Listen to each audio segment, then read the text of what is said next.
नमस्कार दोस्तों, जी विद मनीष में आप सभी मित्रों का हार्दिक स्वागत है। दोस्तों, आज की क्लास में हम केबीएस पीआरटी 2022 के लिए जीके जीएस के 100 महत्वपूर्ण प्रश्नों का अध्ययन करेंगे। इसी के साथ आज की क्लास को शुरू करते हैं, जिसमें हमारा आज का पहला प्रश्न है, क्षेत्रफल की दृष्टि से भारत का सबसे बड़ा राज्य कौन सा है? उत्तर प्रदेश, मध्य प्रदेश, महाराष्ट्र या राजस्थान? तो क्षेत्रफल की दृष्टि से भारत का सबसे बड़ा राज्य जो है वह राजस्थान है, और क्षेत्रफल की दृष्टि से भारत का दूसरा सबसे बड़ा राज्य जो है वह मध्य प्रदेश है। वहीं क्षेत्रफल की दृष्टि से भारत का तीसरा सबसे बड़ा राज्य जो है वह महाराष्ट्र है, और चौथा जो क्षेत्रफल की दृष्टि से भारत का सबसे बड़ा राज्य है वह उत्तर प्रदेश है। अतः ऑप्शन नंबर 4 हमारा इस प्रश्न का बिल्कुल सही आंसर हो जाएगा। अगला प्रश्न देखेंगे। प्रश्न कह रहा है, निम्नलिखित में से कौन सा राज्य पूर्वोत्तर की 7 बहनों का सदस्य है? पश्चिम बंगाल, त्रिपुरा, उड़ीसा और बिहार। पूर्वोत्तर में हम 7 बहनों के नाम से जिन राज्यों को जानते हैं उसमें असम, मेघालय, त्रिपुरा, मिजोरम, मणिपुर, नागालैंड और अरुणाचल प्रदेश है। तो इन सातों में से त्रिपुरा हमारा यहाँ पे दिया हुआ है, तो ऑप्शन नंबर 2 हमारा इस प्रश्न का बिल्कुल सही आंसर हो जाएगा। अगला प्रश्न देखेंगे। प्रश्न कह रहा है, भारत में पश्चिम तट के उत्तरी भाग को क्या कहते हैं? कोंकण तट, कोरोमंडल तट, मालाबार तट या उत्तरी सरकार? तो भारत में पश्चिमी तट के उत्तरी भाग को इन दिए गए विकल्पों में से हम कोंकण तट कहते हैं। ऑप्शन नंबर 1 हमारा सही आंसर हो जाएगा। अगला प्रश्न देखेंगे। प्रश्न कह रहा है, पाक जल डमरू मध्य तथा मन्नार की खाड़ी द्वारा निर्मित संकीर्ण समुद्री जलमार्ग द्वारा इनमें से कौन सा देश भारत से अलग होता है? बांग्लादेश, म्यांमार, श्रीलंका या पाकिस्तान? तो पाक जल डमरू मध्य तथा मन्नार की खाड़ी द्वारा निर्मित संकीर्ण समुद्री जलमार्ग द्वारा भारत और श्रीलंका जोड़ते हैं, अतः इससे श्रीलंका अलग होता है। ऑप्शन नंबर 3 हमारा इस प्रश्न का बिल्कुल सही आंसर हो जाएगा। अगला प्रश्न देखेंगे। प्रश्न कह रहा है, मुंबई में पुणे की अपेक्षा अधिक वर्षा होती है क्योंकि मुंबई पवनाभिमुखी है, या फिर पुणे अधिक ऊंचाई पर है, या मुंबई एक तटीय शहर है, या फिर पुणे में मुंबई की अपेक्षा वनस्पति अधिक है? तो मुंबई में पुणे की अपेक्षा अधिक वर्षा इसलिए होती है क्योंकि मुंबई जो है यह पवनाभिमुखी है, तो ऑप्शन नंबर 1 सही आंसर हो जाएगा। अगला प्रश्न देखेंगे। प्रश्न कह रहा है, भारत की जलवायु पर निम्नलिखित में से किसका प्रभाव नहीं पड़ता है? मानसून का, गल्फ स्ट्रीम धारा का, भूमध्य रेखा का या हिंद महासागर का अस्तित्व? तो भारत की जलवायु पर इन दिए गए विकल्पों में से गल्फ स्ट्रीम की धारा का जो है प्रभाव नहीं पड़ता है, अतः ऑप्शन नंबर 2 सही आंसर हो जाएगा। अगला प्रश्न देखेंगे। प्रश्न कह रहे हैं, ये विशेष प्रकार के भौमिक और तटीय पारिस्थितिकी तंत्र हैं जिन्हें यूनेस्को के मानव और जीवमंडल प्रोग्राम के अंतर्गत मान्यता प्राप्त है। उपरोक्त विवरण किससे संबंधित है? नेशनल पार्क से, जीवमंडल नीचे जिसे हम आरक्षित क्षेत्र कहते हैं इससे संबंधित है, या फिर वन्य प्राणी अभ्यारण्य से संबंधित है, या पक्षी अभ्यारण्य से संबंधित है? तो उपरोक्त जो विवरण है कि ये विशेष प्रकार के भौमिक और तटीय पारिस्थितिकी तंत्र हैं जिन्हें यूनेस्को के मानव और जीवमंडल प्रोग्राम के अंतर्गत मान्यता प्राप्त है, यह विवरण आरक्षित क्षेत्र जिसे हम जैवमंडल नीचे कहते हैं इससे संबंधित है, तो ऑप्शन नंबर 2 हमारा सही आंसर हो जाएगा। अगला प्रश्न देखेंगे। प्रश्न कह रहा है, सरिस्का और रणथंभौर निम्नलिखित में से किसका सुरक्षित स्थान है? सिंह का, हिरण का, बाघ का या भालू का? तो जो सरिस्का और रणथंभौर सुरक्षित स्थान है या बाघों के लिए सुरक्षित स्थान है, तो ऑप्शन नंबर 3 हमारा सही आंसर हो जाएगा। जिसमें रणथंभौर जो है इसे 1973 में टाइगर रिजर्व घोषित किया गया, और वहीं सरिस्का को 1978 ईस्वी में टाइगर रिजर्व घोषित किया गया था, अतः ऑप्शन नंबर 3 हमारा सही आंसर हो जाएगा। अगला प्रश्न देखेंगे। प्रश्न कर रहा है, निम्नलिखित में से कौन भारत के लेक डिस्ट्रिक्ट के रूप में जाना जाता है? लेक डिस्ट्रिक्ट किसे कहते हैं? तो ऐसा स्थान जो चारों ओर से झीलों से घिरा हुआ होता है उसे हम लेक डिस्ट्रिक्ट कहते हैं। तो नैनीताल, शिमला, सिक्किम या माथेरान? तो इन दिए गए विकल्पों में से नैनीताल हमारा इस प्रश्न का सही आंसर हो जाएगा। अगला प्रश्न देखेंगे। प्रश्न कह रहा है, कर्नाटक स्थित जोग प्रपात जो है यह किस नदी पर स्थित है? कावेरी नदी पर, गोदावरी नदी पर, शरावती नदी पर या कृष्णा नदी पर? तो कर्नाटक स्थित जो जोग प्रपात है यह शरावती नदी पर स्थित है, ऑप्शन नंबर 3 सही आंसर हो जाएगा।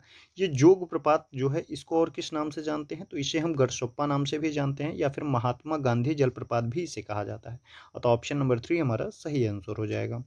अगला प्रश्न देखेंगे। प्रश्न कह रहा है, सरदार सरोवर परियोजना से लाभान्वित होने वाले राज्य हैं गुजरात, महाराष्ट्र, मध्य प्रदेश एवं राजस्थान, या आंध्र प्रदेश, मध्य प्रदेश, गुजरात एवं महाराष्ट्र, या फिर उड़ीसा, मध्य प्रदेश, गुजरात एवं महाराष्ट्र, या मध्य प्रदेश, गुजरात, कर्नाटक एवं महाराष्ट्र? तो सरदार सरोवर परियोजना जो है इससे लाभान्वित होने वाले राज्यों में गुजरात है, महाराष्ट्र है, मध्य प्रदेश है और राजस्थान है, तो ऑप्शन नंबर 1 हमारा सही आंसर हो जाएगा। अगला प्रश्न देखेंगे।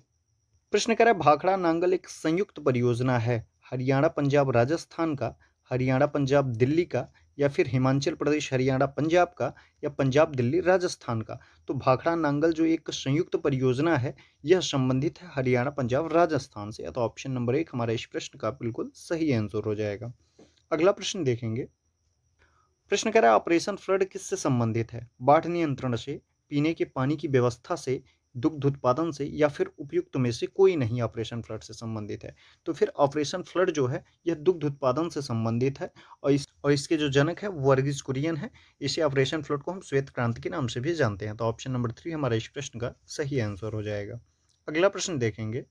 प्रश्न कह रहा है भैंसों की कौन सी नस्ल गुजरात के दक्षिण पश्चिम भाग में पाई जाती है? मुर्रा, भदावरी, सुरती, या टोडा। तो भैंसों की इन दिए गए जातियों में से गुजरात के दक्षिण पश्चिम भाग में सुरती जाति पाई जाती है। तो ऑप्शन नंबर 3 हमारा सही आंसर हो जाएगा। अगला प्रश्न देखेंगे। प्रश्न कह रहा है निम्नलिखित में से कौन सा कोयला भंडार में सबसे अधिक समृद्ध है? ब्रह्मपुत्र, दामोदर घाटी, महानदी, या गोदावरी घाटी। तो इन दिए गए विकल्पों में से दामोदर घाटी जो है ऑप्शन नंबर 2 सही हो जाएगा कि कोयला भंडारण में सबसे अधिक समृद्ध है। अगला प्रश्न देखेंगे। प्रश्न कह रहा है भारत की सबसे प्रसिद्ध यूरेनियम खान कहाँ स्थित है? मनावल कुरिची में, गौरीबिडानपुर में, वाशी में, या जादूगोड़ा में। तो भारत की सबसे प्रसिद्ध यूरेनियम खान जो है यह जादूगोड़ा में स्थित है। तो ऑप्शन नंबर 4 सही आंसर हो जाएगा। यह सिंहभूम जिले में झारखंड प्रदेश में पड़ता है। अगला प्रश्न देखेंगे। प्रश्न कह रहा सीमेंट उद्योग में कच्चे माल के रूप में किन खनिजों का प्रयोग किया जाता है? चूना पत्थर का, सिलिका का, एल्यूमिना का, या उपयुक्त सभी का। तो सीमेंट उद्योग जो होता है इसमें कच्चे माल के रूप में चूना पत्थर का भी इस्तेमाल करते हैं, सिलिका का भी इस्तेमाल किया जाता है, और एल्यूमिना का भी इस्तेमाल किया जाता है। और तो ऑप्शन नंबर 4 हमारा इस प्रश्न का सही आंसर हो जाएगा कि उपयुक्त सभी जो है सीमेंट उद्योग में कच्चे माल के रूप में खनिज की तरह प्रयोग किए जाते हैं। अगला प्रश्न देखेंगे। प्रश्न कह रहा है भारत में सबसे प्रथम कॉटन मिल जिसे सूती वस्त्र उद्योग कहते हैं निम्नलिखित में से किस शहर में स्थापित किया गया? सूरत में, मुंबई में, अहमदाबाद में, या कोयम्बटूर में। तो भारत में सर्वप्रथम कॉटन मिल जो है यह मुंबई में स्थापित किया गया था। ऑप्शन नंबर 2 सही हो जाएगा। मुंबई को भारत का मैनचेस्टर भी कहा जाता है, या फिर और भारत की कपास नगरी के नाम से भी मुंबई को ही जानते हैं। तो ऑप्शन नंबर 2 हमारा इस प्रश्न का बिल्कुल सही आंसर हो जाएगा। अगला प्रश्न देखेंगे। प्रश्न कह रहा है कोलकाता और दिल्ली किस राष्ट्रीय राजमार्ग द्वारा जुड़े हैं? NH1 के द्वारा, NH19 के द्वारा, NH9 के द्वारा, फिर NH6 के द्वारा। तो कोलकाता और दिल्ली जो है यह राष्ट्रीय राजमार्ग नेशनल हाईवे 19 के द्वारा जुड़े हुए हैं। ऑप्शन नंबर 2 सही हो जाएगा। इसकी लंबाई जो है पूरी लंबाई 1454 किलोमीटर है। अगला प्रश्न देखेंगे। प्रश्न कह रहा है भारत के निम्नलिखित में से किस शहर में एक से अधिक रेलवे अंचलों के मुख्यालय हैं? मुंबई में, मुंबई और कोलकाता दोनों में, कोलकाता में, या फिर न तो मुंबई न कोलकाता में। तो भारत के मुंबई और कोलकाता शहरों में रेलवे के एक से अधिक अंचलों का मुख्यालय है। तो ऑप्शन नंबर 2 हमारे इस प्रश्न का सही आंसर हो जाएगा। अगला प्रश्न देखेंगे। प्रश्न कर रहा है हम भारत के लोग शब्दों का प्रयोग संविधान में कहाँ किया गया है? राज्य के नीति निर्देशक तत्व में, मौलिक अधिकार में, नागरिकता में, या फिर संविधान की प्रस्तावना में। तो हम भारत के लोग जो शब्द है इसका इस्तेमाल जो है संविधान में, संविधान की प्रस्तावना में किया गया है। ऑप्शन नंबर 4 हमारा सही आंसर हो जाएगा। इसका अर्थ क्या होता है? तो संविधान की प्रस्तावना में जो ये शब्द है कि हम भारत के लोग, इसका अर्थ होता है संविधान का मूल स्रोत जो है यह भारत की जनता है तथा वही समस्त शक्तियों का केंद्र है। अतः ऑप्शन नंबर 4 हमारे इस प्रश्न का सही आंसर हो जाएगा। अगला प्रश्न देखेंगे। प्रश्न कह रहा है निम्नलिखित शब्दों में से कौन सा शब्द सन 1975 में भारतीय संविधान की प्रस्तावना में सम्मिलित नहीं था? बंधुत्व, संप्रभुता, समानता, या अखंडता। तो इन दिए गए विकल्पों में से अखंडता जो शब्द है यह सन 1975 में भारतीय संविधान की प्रस्तावना में सम्मिलित नहीं था। ऑप्शन नंबर 4 हमारा इस प्रश्न का सही आंसर हो जाएगा, क्योंकि अखंडता जो है यह शब्द अखंडता, समाजवादी, पंथनिरपेक्ष जो शब्द है यह तीनों शब्द 42वें संविधान संशोधन अधिनियम 1976 द्वारा संविधान में जोड़े गए। तो ऑप्शन नंबर 4 हमारा इस प्रश्न का सही आंसर हो जाएगा कि अखंडता जो है 1975 में भारतीय संविधान की प्रस्तावना में सम्मिलित नहीं था, क्योंकि इसे 42वें संविधान संशोधन 1976 के द्वारा तीन शब्दों को समाजवादी, पंथनिरपेक्ष और अखंडता को भारतीय संविधान में शामिल किया गया। अगला प्रश्न देखेंगे। प्रश्न कह रहा है सभी व्यक्ति पूर्णतः और समान रूप से मानव हैं। यह सिद्धांत जाना जाता है सार्वभौमिकता के नाम से, समष्टिवाद के नाम से, समाजवाद के नाम से या अंतःक्रियावाद के नाम से। तो सभी व्यक्ति पूर्णतः और समान रूप से मानव हैं, यह सिद्धांत जाना जाता है सार्वभौमिकता के नाम से। तो ऑप्शन नंबर 1 हमारा सही आंसर हो जाएगा। अगला प्रश्न देखेंगे। प्रश्न कह रहा है भारत के संदर्भ में निम्न में से कौन पंथ निरपेक्ष शब्द का सही भाव व्यक्त करता है? भारत में अनेक धर्म हैं, या फिर भारतीयों को धार्मिक स्वतंत्रता प्राप्त है, या धर्मानुपालन व्यक्ति की इच्छा पर निर्भर है, या फिर भारत में राज्य का कोई धर्म नहीं है। तो भारत के संदर्भ में पंथ निरपेक्ष शब्द का सही भाव जो है वह है भारत में राज्य का कोई धर्म नहीं है। तो ऑप्शन नंबर 4 सही आंसर हो जाएगा। अगला प्रश्न देखेंगे। प्रश्न कह रहा है निम्नलिखित उद्देश्यों में से कौन सा एक भारत के संविधान की उद्देशिका में सन्निहित नहीं है? विचार की स्वतंत्रता, बिल्कुल ये तो सन्निहित है। दूसरा कह रहा है आर्थिक स्वतंत्रता, ये सन्निहित नहीं है। और तीसरा कह रहा है अभिव्यक्ति की स्वतंत्रता, ये भी सन्निहित है। और चौथा कह रहा है विश्वास की स्वतंत्रता। अतः ऑप्शन नंबर 2 हमारा इस प्रश्न का सही आंसर हो जाएगा कि भारत के संविधान की उद्देशिका में आर्थिक स्वतंत्रता जो है यह सन्निहित नहीं है। अगला प्रश्न देखेंगे। प्रश्न कह रहा है निम्नलिखित विवादों में से किसमें सर्वोच्च न्यायालय ने प्रस्तावना को भारतीय संविधान की मौलिक संरचना का अंग स्वीकार किया है? वेरुवादी विवाद में, एके गोपालन विवाद में, प्रीवी पर्स विवाद में, केशवानंद भारती विवाद में। तो इन दिए गए विकल्पों में से ऑप्शन नंबर 4 हमारा सही हो जाएगा कि केशवानंद भारती मामले में सर्वोच्च न्यायालय ने प्रस्तावना को भारतीय संविधान की मौलिक संरचना का अंग स्वीकार किया है। अगला प्रश्न देखेंगे। प्रश्न कह रहा है निम्नलिखित कथनों पर विचार कीजिए। पहला कथन कह रहा है भारत में लोकतांत्रिक राज्य व्यवस्था है, बिल्कुल सही है। दूसरा कह रहा है भारत एक प्रभुसत्ता संपन्न राज्य है, ये भी सही है। और तीसरा कथन कह रहा है भारत में लोकतांत्रिक समाज है, ये भी बिल्कुल सही है। और चौथा कथन कह रहा है भारत एक कल्याणकारी राज्य है, ये भी कथन बिल्कुल सही है। अतः इन दिए गए कथनों में 1, 2, 3, 4 सभी कथन सही हैं। तो ऑप्शन नंबर 4 हमारा इस प्रश्न का बिल्कुल सही आंसर हो जाएगा। अगला प्रश्न देखेंगे। प्रश्न करा संविधान के प्रथम अनुच्छेद के अनुसार भारत है राज्यों का समूह, राज्यों का संकुल, राज्यों का परिसंघ या राज्यों का संघ। तो संविधान के प्रथम अनुच्छेद के अनुसार भारत जो है यह राज्यों का संघ है। ऑप्शन नंबर 4 सही हो जाएगा। अगला प्रश्न देखेंगे। प्रश्न कह रहा है भारत की देशी रियासतों के विलय में किन दो व्यक्तियों ने महत्वपूर्ण भूमिका निभाई थी? सरदार पटेल तथा जवाहरलाल नेहरू ने, सरदार पटेल तथा बीपी मेनन ने, या फिर सरदार पटेल तथा डॉक्टर राजेंद्र प्रसाद ने, या सरदार पटेल तथा के एम मुंशी ने। तो भारत की देशी रियासतों के विषय में सरदार पटेल तथा वीपी मेनन ने एक महत्वपूर्ण भूमिका निभाई थी। तो ऑप्शन नंबर 2 हमारा सही आंसर हो जाएगा। अगला प्रश्न देखेंगे।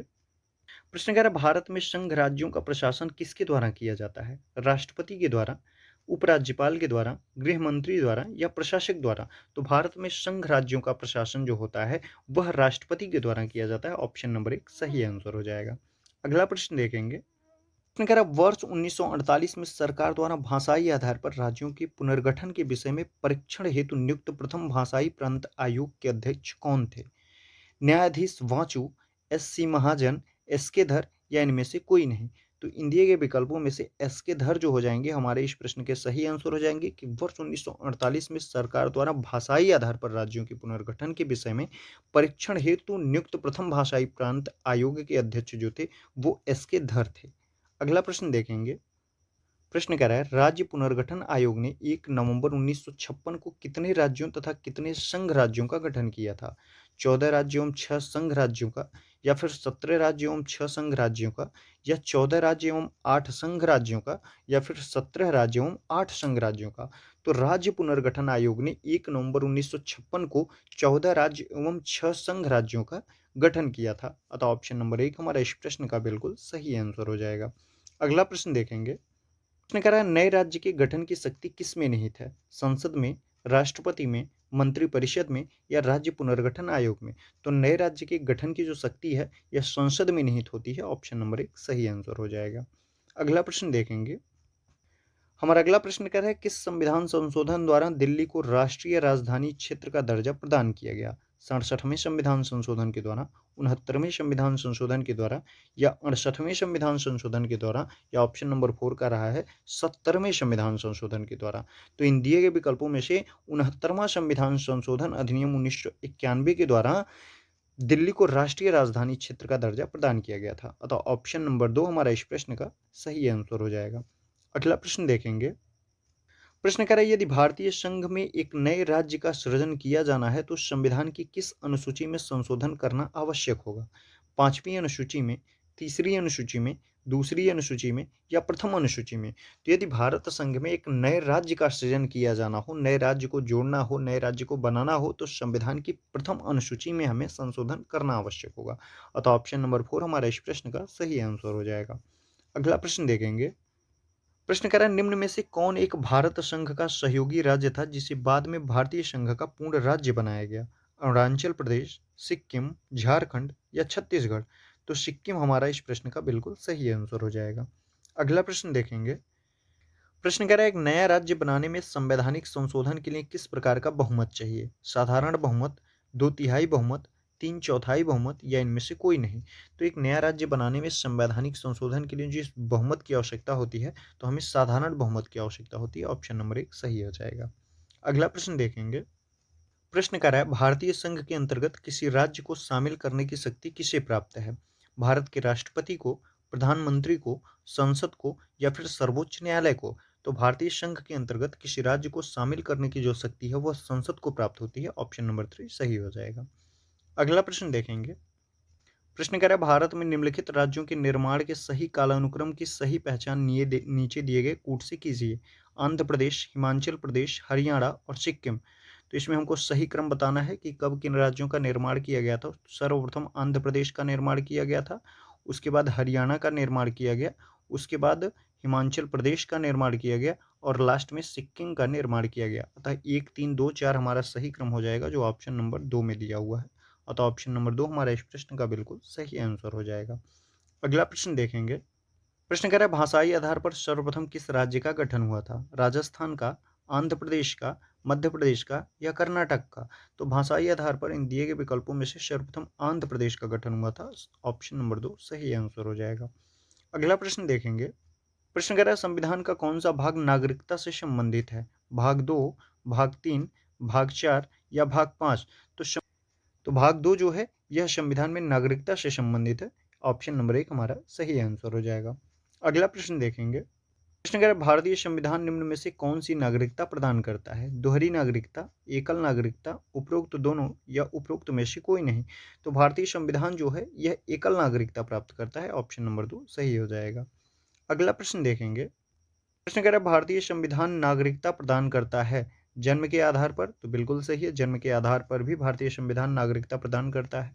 दूसरा कह रहा है निवास के आधार पर, तो ये भी बिल्कुल सही है कि अगर आप भारत के किसी प्रदेश के निवासी हैं तो उसके आधार पर भी आपको भारतीय संविधान नागरिकता प्रदान करता है। और तीसरा करता है देशीयकरण के आधार पर, तो ये भी बिल्कुल सही है कि देशीकरण के आधार पर भी भारतीय संविधान नागरिकता प्रदान करता है। उपयुक्त सभी हो जाएगा जो ऑप्शन नंबर 4 हमारा इस प्रश्न का बिल्कुल सही आंसर होगा। अगला प्रश्न देखेंगे। प्रश्न कह रहा है, किसी देश में दोहरी नागरिकता का सिद्धांत तो स्वीकार किया गया है? भारत में, कनाडा में, ऑस्ट्रेलिया में या संयुक्त राज्य अमेरिका में? तो इन दिए गए विकल्पों में से ऑप्शन नंबर 4 हमारा सही हो जाएगा कि संयुक्त राज्य अमेरिका में जो है यह दोहरी नागरिकता का सिद्धांत तो स्वीकार किया गया है। अगला प्रश्न देखेंगे। प्रश्न कह रहा है, निम्न में से किस स्थिति में किसी भारतीय नागरिक की नागरिकता समाप्त हो सकती है? परित्याग करने पर, अर्थात किसी के द्वारा अपनी नागरिकता का परित्याग करने पर नागरिकता समाप्त हो जाती है। तो बिल्कुल सही है। दूसरा कह रहा है पर्यावसन पर, अर्थात किसी दूसरे देश में जा करके बस जाने पर उसकी नागरिकता भारत की समाप्त हो जाएगी। बिल्कुल सही है। और तीसरा कह रहा है वंचित किए जाने पर, किसी स्थिति में यदि उसको भारत की नागरिकता से वंचित किया जाता है तो उसकी नागरिकता समाप्त हो जाएगी। अतः उपरोक्त सभी हमारा इस प्रश्न का बिल्कुल सही आंसर हो जाएगा। अगला प्रश्न देखेंगे। प्रश्न कह रहा है, भारतीय संविधान के किस भाग में नागरिकों के मौलिक अधिकारों का उल्लेख किया गया है? भाग 4 में, भाग 5 में, भाग 2 में या भाग 3 में?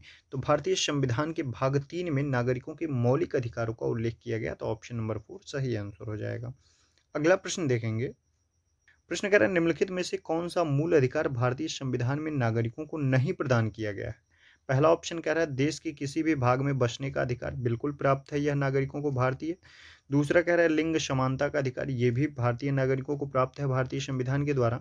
तीसरा कह रहा है सूचना का अधिकार, तो यह ऑप्शन गलत हो जाएगा क्योंकि सूचना का अधिकार जो है भारतीय संविधान के द्वारा भारतीय नागरिकों को प्राप्त नहीं था। यह जो है राइट टू इंफॉर्मेशन 2005 आरटीआई 2005 के द्वारा यह एक विधिक अधिकार है।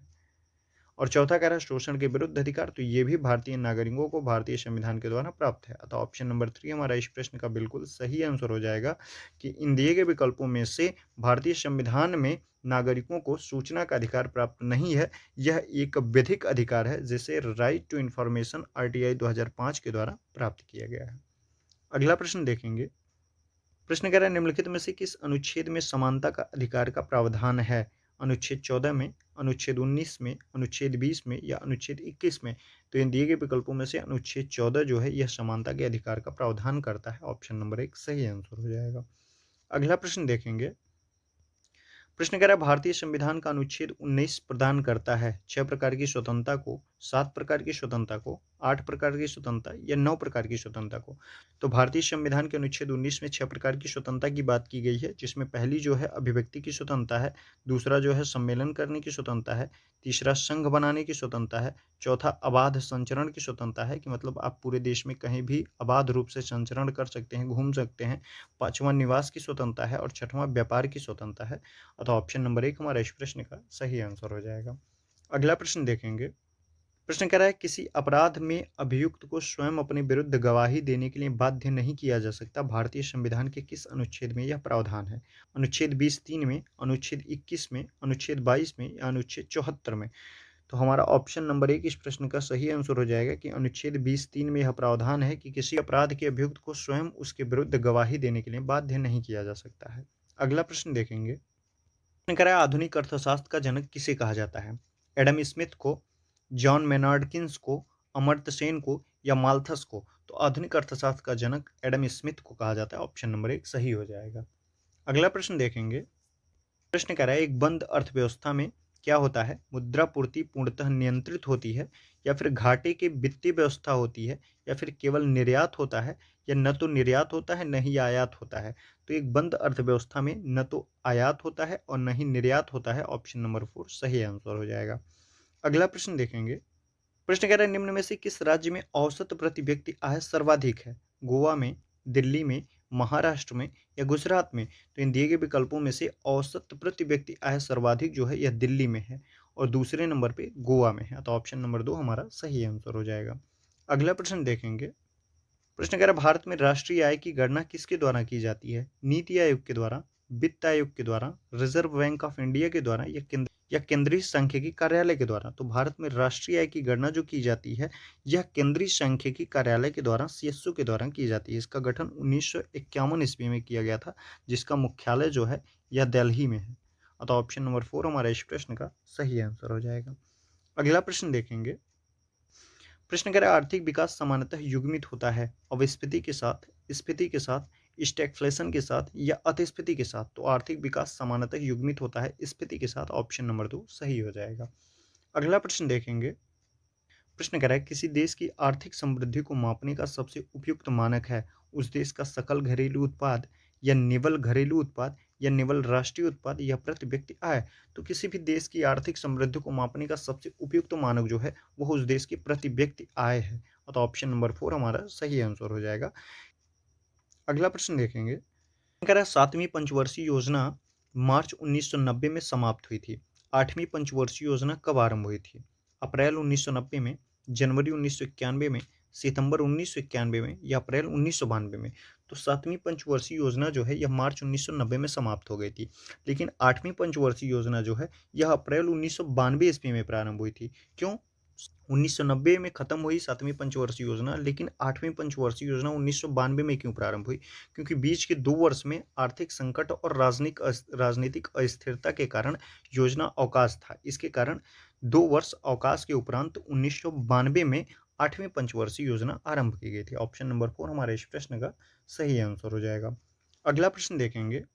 प्रश्न कह रहा है निम्नलिखित में से राष्ट्रीय विकास परिषद का अध्यक्ष कौन होता है? भारत का प्रधानमंत्री, भारत सरकार का वित्त मंत्री, भारत का राष्ट्रपति या भारत का उपराष्ट्रपति? तो इन दिए गए विकल्पों में से राष्ट्रीय विकास परिषद का अध्यक्ष जो होता है यह भारत का प्रधानमंत्री होता है। ऑप्शन नंबर 1 सही हो जाएगा। अगला प्रश्न देखेंगे। प्रश्न कह रहा है निर्धनता का दुष्चक्र की अवधारणा किससे संबंधित है? कार्ल मार्क्स से, नक्शे से, एडम स्मिथ से या अमर्त्य सेन से? तो ऑप्शन नंबर 2 हमारा नक्शे इस प्रश्न का सही आंसर हो जाएगा कि निर्धनता का दुष्चक्र की अवधारणा नक्शे से संबंधित है। अगला प्रश्न देखेंगे।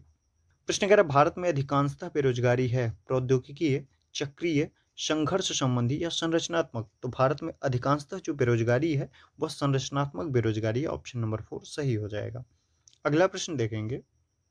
प्रश्न कह रहा है मुद्रास्फीति का अर्थ है वस्तुओं और सेवाओं के मूल्य में वृद्धि, मांग के बढ़ने पर आपूर्ति का भी बढ़ना, या वस्तुओं और सेवाओं के सामान्य मूल्य में सतत वृद्धि, या उपयुक्त सभी। तो मुद्रास्फीति का जो अर्थ है यह है वस्तुओं और सेवाओं के सामान्य मूल्य में सतत वृद्धि। ऑप्शन नंबर 3 सही हो जाएगा। अगला प्रश्न देखेंगे। प्रश्न कह रहा है किसे प्लास्टिक मनी कहा जाता है? कागजी मुद्रा को, क्रेडिट कार्ड को, डिस्काउंट कूपन को, या शेयर को। तो क्रेडिट कार्ड को जो है यह प्लास्टिक मनी कहा जाता है। अगला प्रश्न देखेंगे। प्रश्न कह रहा है भारत में कौन सा कृषि वित्त का स्रोत है? सहकारी समितियां, बिल्कुल सही है। व्यापारिक बैंक, ये भी सही है। क्षेत्रीय ग्रामीण बैंक, ये भी सही है। तो ऑप्शन नंबर 4 उपयुक्त सही हमारा इस प्रश्न का सही आंसर हो जाएगा कि भारत में कृषि वित्त का स्रोत सहकारी समितियां भी हैं, व्यापारिक बैंक भी है और क्षेत्रीय ग्रामीण बैंक भी हैं। अगला प्रश्न देखेंगे। प्रश्न कह रहा है हैंडबुक ऑफ एग्रीकल्चर का प्रकाशन किया जाता है भारतीय कृषि अनुसंधान संस्थान द्वारा, भारतीय कृषि अनुसंधान परिषद द्वारा, उत्तर प्रदेश कृषि अनुसंधान परिषद द्वारा, या भारतीय विज्ञान एवं प्रौद्योगिकी अनुसंधान परिषद द्वारा। तो हैंडबुक ऑफ एग्रीकल्चर का जो प्रकाशन किया जाता है यह भारतीय कृषि अनुसंधान परिषद द्वारा किया जाता है। अगला प्रश्न देखेंगे। कह स्वतंत्र भारत की प्रथम औद्योगिक नीति की घोषणा कब की गई थी? 1957 में, 1948 में, 1950 में, या 1956 में। तो स्वतंत्र भारत की प्रथम औद्योगिक नीति का जो घोषणा किया गया था यह किया गया था 1948 में। ऑप्शन नंबर 2 सही हो जाएगा कि 6 अप्रैल 1948 ईस्वी को स्वतंत्र भारत की प्रथम औद्योगिक नीति की घोषणा की गई थी और उस समय उद्योग मंत्री जो थे वह डॉक्टर श्यामा प्रसाद मुखर्जी थे। अगला प्रश्न देखेंगे। प्रश्न कह रहा है भिलाई स्टील संयंत्र किस प्रकार का उपक्रम है? सार्वजनिक उपक्रम है, निजी उपक्रम है, सहकारी उपक्रम है, या सार्वजनिक निजी संयुक्त उपक्रम है। तो भिलाई स्टील संयंत्र जो है यह एक सार्वजनिक उपक्रम है। ऑप्शन नंबर 1 सही हो जाएगा। अगला प्रश्न देखेंगे। प्रश्न कह रहे हैं निम्न में से कौन सा केंद्रीय सरकार की आय का सबसे बड़ा स्रोत है? प्रत्यक्ष कर, सीमा शुल्क, उत्पाद शुल्क, या मनोरंजन कर।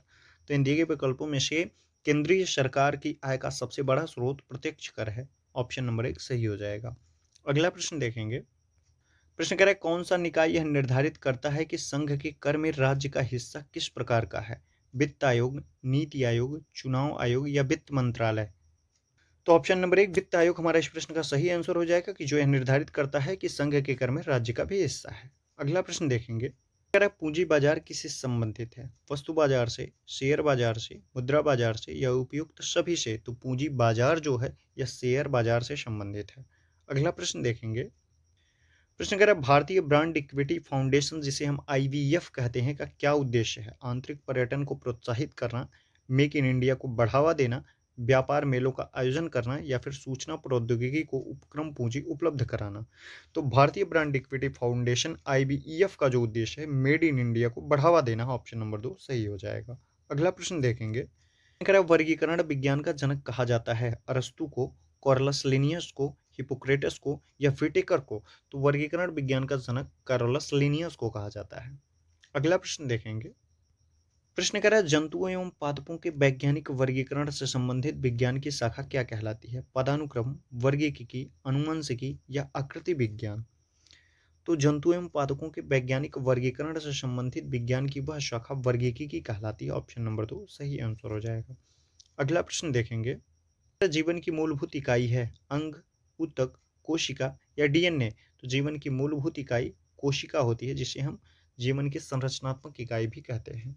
इसके अध्ययन को साइटोलॉजी कहते हैं। ऑप्शन नंबर 3 हमारा इस प्रश्न का सही आंसर हो जाएगा। अगला प्रश्न देखेंगे। प्रश्न कह रहे कोशिका सिद्धांत प्रस्तुत करने वाले वैज्ञानिक थे एमजे स्लाइडेन एवं रॉबर्ट हुक, थियोडोर स्वान एवं विर्चो, या फिर एमजे स्लाइडेन एवं थियोडोर स्वान, या रॉबर्ट हुक एवं पुरकिंजे। तो कोशिका सिद्धांत को प्रस्तुत करने वाले वैज्ञानिक जो हैं यह स्लाइडेन एवं स्वान थे। ऑप्शन नंबर 3 सही हो जाएगा। अगला प्रश्न देखेंगे। प्रश्न कह रहा है जीवाणु की खोज किसने की? फ्लेमिंग ने, लेम्बल ने, टेमिन ने, या ल्यूवेनहॉक ने। तो जीवाणु की खोज जो है ल्यूवेनहॉक ने की थी। ऑप्शन नंबर 4 सही हो जाएगा। ल्यूवेनहॉक का पूरा नाम क्या था? तो ल्यूवेनहॉक का पूरा नाम एंटोनियो वॉन ल्यूवेनहॉक था। ल्यूवेनहॉक को सूक्ष्म जैविकी का पिता भी कहा जाता है। अगला प्रश्न देखेंगे। प्रश्न कह रहा है तपेदिक नामक रोग किस जीव के कारण होता है? साल्मोनेला के द्वारा, माइक्रोबैक्टीरियम के द्वारा, डिप्लोकोकस के द्वारा या स्ट्रेप्टोमाइसीस के द्वारा।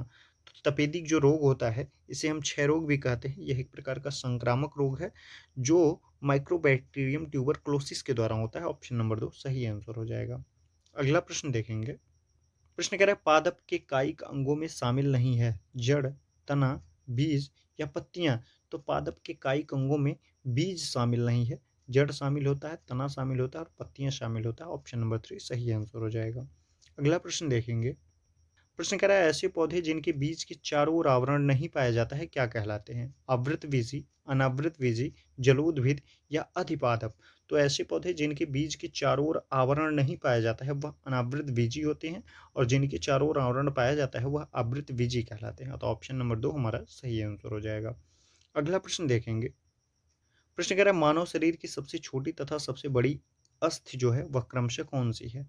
स्टेपिज व फीमर, अल्ना व रेडियस अल्ना, मेरुरज्जु व स्टेपिज या मेरुरज्जु। तो मानव शरीर की जो सबसे छोटी होती है अस्थि उसे हम कहते हैं स्टेपिज तथा मानव शरीर की जो सबसे बड़ी अस्थि होती है उसे हम फीमर कहते हैं। तो ऑप्शन नंबर 1 हमारा इस प्रश्न का अस्थि व फीमर सही आंसर हो जाएगा। अगला प्रश्न देखेंगे। प्रश्न कह रहा है निम्नलिखित में से कौन सा तत्व मानव शरीर में सर्वाधिक पाया जाता है? ऑक्सीजन, कार्बन, कैल्शियम या नाइट्रोजन। तो मानव शरीर में मुख्य रूप से सर्वाधिक जो तत्वों की संख्या होती है वह 6 तत्वों की संख्या होती है, जिसमें ऑक्सीजन होता है, कार्बन होता है, हाइड्रोजन होता है, नाइट्रोजन होता है, कैल्शियम होता है, फास्फोरस होता है। और सर्वाधिक मात्रा जो होती है वो ऑक्सीजन की होती है, यह लगभग मानव शरीर में 65% पाया जाता है। और दूसरा जो होता है सर्वाधिक कार्बन पाया जाता है जिसकी मात्रा मानव शरीर में लगभग 18% होती है। और तीसरे नंबर पर हाइड्रोजन होता है जिसकी मात्रा लगभग 10% होती है। और उसके बाद नाइट्रोजन, कैल्शियम, फास्फोरस की मात्रा शरीर में सर्वाधिक रूप में पाई जाती है। और तो ऑप्शन नंबर 1 हमारा इस प्रश्न का सही आंसर हो जाएगा। अगला प्रश्न देखेंगे। प्रश्न कह रहा है रडार उपयोग में आता है प्रकाश तरंगों द्वारा वस्तुओं का पता लगाने में, ध्वनि तरंगों को परावर्तित कर वस्तुओं का पता लगाने में, या फिर रेडियो तरंगों द्वारा वस्तुओं की स्थिति ज्ञात करने में, या वर्षा करने वाले बादलों का पीछा करने में। तो रडार जो है यह रेडियो तरंगों द्वारा वस्तुओं की स्थिति ज्ञात करने में प्रयोग किया जाता है। ऑप्शन नंबर 3 सही आंसर हो जाएगा। प्रश्न कह रहा है निम्न में से भूकंप मापी यंत्र कौन सा है? क्रैस्कोग्राफ, सिस्मोग्राफ, गीगर काउंटर या रेन गेज। तो भूकंप मापी जो यंत्र जो है वह सिस्मोग्राफ है। ऑप्शन नंबर 2 सही हो जाएगा। अगला प्रश्न देखेंगे। प्रश्न कह रहा है जब नरम बिस्किट को थोड़ी देर के लिए फ्रिज के अंदर रखा जाता है तो वे कुरकुरे हो जाते हैं क्योंकि ठंड के अतिरिक्त नमी बाहर आ जाती है, या फिर फ्रिज के अंदर आर्द्रता कम होती है इसलिए अतिरिक्त नमी अवशोषित हो जाती है, या फ्रिज के अंदर आर्द्रता अधिक होती है इसलिए अतिरिक्त नमी अवशोषित हो जाती है, फ्रिज के अंदर दाब अधिक होता है जिससे अतिरिक्त नमी को बाहर आने में मदद मिलती है। तो ऑप्शन नंबर 2 हमारा इस प्रश्न का सही आंसर हो जाएगा कि फ्रिज के अंदर आर्द्रता कम होती है इसलिए अतिरिक्त नमी अवशोषित हो जाती है। अगला प्रश्न देखेंगे। प्रश्न कह रहा है जब पानी में नमक मिलाया जाता है तो निम्न में से कौन सा परिवर्तन होता है? क्वथनांक बढ़ता है और हिमांक घटता है, या क्वथनांक बढ़ता है और हिमांक भी बढ़ता है, या फिर क्वथनांक व हिमांक दोनों घटते हैं, या क्वथनांक व हिमांक दोनों बढ़ते हैं। तो जब पानी में नमक मिलाया जाता है तो उस स्थिति में क्वथनांक बढ़ता है और हिमांक जो है घटता है। अगला प्रश्न देखेंगे। प्रश्न करें प्रेशर कुकर में खाना जल्दी पकता है क्योंकि अधिक दाब पर पानी कम तापक्रम पर उबलने लगता है, या अधिक ताप पर पानी अधिक तापक्रम पर उबलने लगता है, या फिर पानी अधिक ताप पर उबलता है लेकिन अधिक दाब पर ऊष्मा की मात्रा अधिक होती जाती है, या फिर चौथा कह रहा है कुकर के अंदर संवहन धाराएं उत्पन्न हो जाती है। प्रेशर कुकर में खाना जल्दी इसलिए पकता है क्योंकि पानी अधिक ताप पर उबलता है लेकिन अधिक दाब पर ऊष्मा की मात्रा अधिक हो जाती है, इसलिए प्रेशर कुकर में खाना जल्दी पक जाता है। अगला प्रश्न देखेंगे। प्रश्न कर रहा है भीमबेटका किसके लिए प्रसिद्ध है? गुफाओं के शैल चित्र के लिए, खनिज के लिए, बौद्ध प्रतिमाओं के लिए, या सोन नदी के उद्गम स्थल के लिए। तो भीमबेटका जो है यह गुफाओं के शैल चित्र के लिए प्रसिद्ध है। ऑप्शन नंबर 1 सही हो जाएगा। अगला प्रश्न देखेंगे। क्रैक किस स्थल से मानव कंकाल के साथ कुत्ते का कंकाल भी प्राप्त हुआ है? ब्रह्मगिरी से, बुर्जहोम से, चिरान से या मास्की से। तो इन दिए गए विकल्पों में से बुर्जहोम से मानव कंकाल के साथ कुत्ते का कंकाल भी प्राप्त हुआ है। ऑप्शन नंबर 2 सही हो जाएगा। अगला प्रश्न देखेंगे।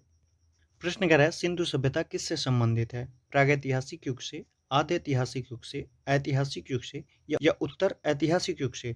तो सिंधु सभ्यता जो है यह आद्य ऐतिहासिक युग से संबंधित है। ऑप्शन नंबर 2 सही हो जाएगा। अगला प्रश्न देखेंगे। प्रश्न कह रहा है कौन सुमेलित नहीं है? हड़प्पा दयाराम साहनी से सुमेलित है, बिल्कुल सही है। लोथल एस आर राव से सुमेलित है, ये भी बिल्कुल सही है। सुरकोटदा जो है जेपी जोशी से संबंधित है, ये भी बिल्कुल सही है। धौलावीरा जो है यह वी के थापर से संबंधित नहीं है, बल्कि यह जगपत जोशी और आर एस विष्ट से संबंधित है। तो ऑप्शन नंबर 4 हमारे इस प्रश्न का सही आंसर हो जाएगा कि ऑप्शन नंबर 4 जो है यह सही सुमेलित नहीं है। अगला प्रश्न देखेंगे। प्रश्न कर रहा है वेद शब्द का अर्थ है ज्ञान, बुद्धिमत्ता, कुशलता या शक्ति? तो वेद का जो अर्थ है वेद शब्द का वह ज्ञान है। ऑप्शन नंबर 1 सही हो जाएगा। अगला प्रश्न देखेंगे। हमारा अगला प्रश्न कह रहा है सबसे प्राचीन वेद कौन सा है? यजुर्वेद, ऋग्वेद, सामवेद या अथर्ववेद? तो सर्वाधिक प्राचीन वेद जो है वह ऋग्वेद है। ऋग्वेद के बाद यजुर्वेद, यजुर्वेद के बाद सामवेद की रचना हुई है और सामवेद के बाद अथर्ववेद की रचना हुई है। तो ऑप्शन नंबर 2 हमारा इस प्रश्न का सही आंसर हो जाएगा। अगला प्रश्न देखेंगे। प्रश्न कह रहा है त्रिपिटक क्या है? सामाजिक समानता का सिद्धांत, जैन धर्म के दार्शनिक सिद्धांत, तीर्थकरों का जीवन चरित्र या बौद्ध साहित्य? तो जो त्रिपिटक है यह बौद्ध साहित्य है। ऑप्शन नंबर 4 सही हो जाएगा। अगला प्रश्न देखेंगे। प्रश्न कह रहा है जैन धर्म में पूर्ण ज्ञान के लिए किस शब्द का उल्लेख किया गया है? जिनका, रत्न का, कैवल्य का या निर्माण का? तो जैन धर्म में पूर्ण ज्ञान के लिए जो एक शब्द का उल्लेख किया गया है वह कैवल्य है। ऑप्शन नंबर 3 हमारे इस प्रश्न का सही आंसर हो जाएगा। अगला प्रश्न देखेंगे। प्रश्न कह रहा है वास्को डिगामा कालीकट किस वर्ष आया? 1350 ईस्वी में, 1498 ईस्वी में, 1530 ईस्वी में या 1612 ईस्वी में? तो वास्को डिगामा कालीकट बंदरगाह पर भारत में 1498 ईस्वी में आया था। ऑप्शन नंबर 2 सही हो जाएगा। अगला प्रश्न देखेंगे। प्रश्न कह रहा है ईस्ट इंडिया कंपनी का आरंभिक नारा क्या था? केवल भूभाग, व्यापार और भूभाग, भूभाग नहीं व्यापार या इनमें से कोई नहीं? तो ईस्ट इंडिया कंपनी का आरंभिक नारा जो था वह भूभाग नहीं व्यापार था। तो ऑप्शन नंबर 3 सही आंसर हो जाएगा। अगला प्रश्न देखेंगे। प्रश्न कह रहा है भारत में अंग्रेजों की फ्रांसीसी चुनौती का अंत किस युद्ध में हुआ? प्लासी का युद्ध, बक्सर का युद्ध, वांडीवास का युद्ध या श्रीरंगपट्टनम का युद्ध? तो भारत में अंग्रेजों की फ्रांसीसी चुनौती का अंत जो हुआ यह वांडीवास का युद्ध में हुआ, जो 1760 ईस्वी में हुआ था। ऑप्शन नंबर 3 हमारा इस प्रश्न का सही आंसर हो जाएगा। अगला प्रश्न देखेंगे। प्रश्न कह रहा है निम्नलिखित में से किस युद्ध के द्वारा भारत में ब्रिटिश प्रभुत्व की स्थापना की शुरुआत हुई? बक्सर के युद्ध के द्वारा, प्लासी के युद्ध के द्वारा, मैसूर के तृतीय युद्ध के द्वारा या 1857 का स्वतंत्रता संग्राम के द्वारा? तो इन दिए गए विकल्पों में से हमारा ऑप्शन नंबर 2 सही हो जाएगा कि प्लासी का युद्ध 1757 ईस्वी के द्वारा जो है यह भारत में ब्रिटिश प्रभुत्व की स्थापना की शुरुआत हुई थी। अगला प्रश्न देखेंगे। प्रश्न कह रहा है निम्नलिखित में से किसे स्वर्ग से उत्पन्न सेना नायक कहा गया है? अल्बुकर्क को, रॉबर्ट क्लाइव को, फ्रांसिस डुप्ले को या लॉर्ड कॉर्नवालिस को? तो इन दिए गए विकल्पों में से रॉबर्ट क्लाइव है जिसे हम स्वर्ग से उत्पन्न सेना नायक कहते हैं। ऑप्शन नंबर 2 सही हो जाएगा। अगला प्रश्न देखेंगे। प्रश्न कह रहा है ब्लैक होल घटना का विवरण हमें एक अंग्रेज से प्राप्त होता है, वह कौन था? विलियम हैमिल्टन, जॉन सरमैन, हॉलवेल या स्टीफेंसन? तो ब्लैक होल की जो घटना है इसका विवरण हमें हॉलवेल से प्राप्त होता है। तो ऑप्शन नंबर 3 सही आंसर हो जाएगा। यह घटना कब हुई थी? तो यह घटना जो हुई थी यह 1756 ईस्वी में हुई थी और कोलकाता की यह घटना है। तो ऑप्शन नंबर 3 हमारा इस प्रश्न का बिल्कुल सही आंसर हो जाएगा। अगला प्रश्न देखेंगे। प्रश्न कह रहा है सिख राज्य का अंतिम शासक कौन था? खड़क सिंह, शेर सिंह, नैनिहाल सिंह या दिलीप सिंह? तो सिख राज्य के अंतिम शासक जो थे वो दिलीप सिंह थे। ऑप्शन नंबर 4 हमारे इस प्रश्न का बिल्कुल सही आंसर हो जाएगा। तो ये रहे हमारे आज के 100 महत्वपूर्ण प्रश्न जिनका हम लोगों ने अध्ययन किया। मैं आशा करता हूँ इन प्रश्नों के माध्यम से आप लोगों को जीके जीएस के प्रश्न पत्र के लिए काफ़ी मदद मिली होगी। ठीक है, तो इन प्रश्नों का आप लोग अध्ययन करिए। मिलते हैं अगली क्लास में एक नए मैराथन के साथ। धन्यवाद।